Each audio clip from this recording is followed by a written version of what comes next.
السلام عليكم ورحمة الله وبركاته. ازيك يا شباب؟ عاملين ايه؟ يا رب تكونوا بخير. النهاردة هنشرح مع بعض محفظة تراست والت، ازاي ننشئ المحفظة وازاي نحفظ الكلمات السرية وكل الكلام ده. ففضل الإصرار اشترك معنا في القناة وفعل زر الجرس واشترك معنا في قناة التليجرام عشان يوصلك كل شيء جديد أول بأول. هنا ده شكل المحفظة. طبعا لو انت هتنزلها على الكمبيوتر أو على الموبايل الاتنين واحد، نفس الطريقة، مش هتفرق كتير. احنا هنشرح هنا على الموبايل. بتنزل الإضافة من على جوجل كروم، وهسيب لك اللينك تحت في وصف الفيديو وفي التعليقات. هنا أول حاجة create a new wallet. هنا recover with MN مونيك، اللي هي restore access with your secret virus، اللي هي 12 كلمة. لو عايز تدخل بال 12 كلمة، عندك محفظة قديمة يعني وعايز تدخل بال 12 كلمة. هنا recover with private key، ده تدخل بالبرايفت كي اللي هو المفتاح الخاص. وهنا ليدجر اللي هي المحفظة الباردة، ممكن توصلها بمحفظة تراست والت. هنا أول حاجة نضغط على create a new wallet، احنا هننشئ محفظة جديدة. هنا الباسورد لازم يكون اقل حاجه 8 حروف، يكون فيه حروف كبيره، حروف اللي هي سمول وكابيتال، وارقام ورموز.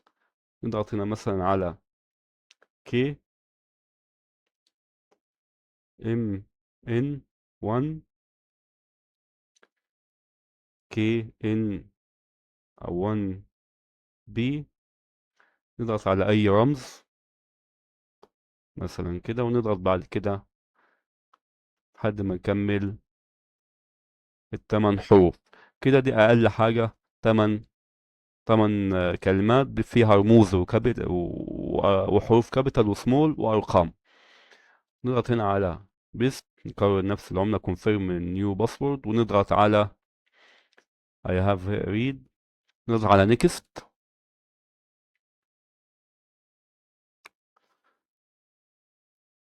طبعا دي مش المحفظة الأساسية بتاعتي اللي أنا شغال عليها، دي محفظة احنا بنشرح بيها بس.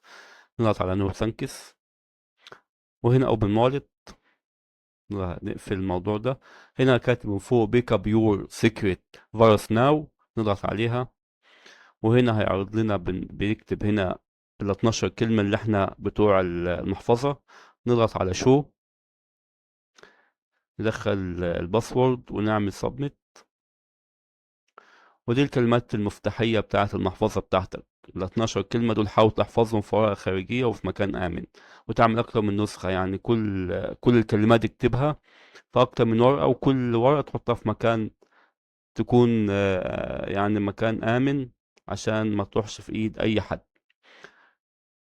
ما تحطهاش برضو على الكمبيوتر أو على النت. ما تحفظش كلمات دي خالص على الكمبيوتر أو على الموبايل، لازم تكون على ورقة خارجية عشان الأمان يكون معاك تمام، وكل حاجة تبقى سفلي معاك زي ما مكتوب كده هنا. نضغط هنا على كنسل، وده هيكون شكل المحفظة معاك.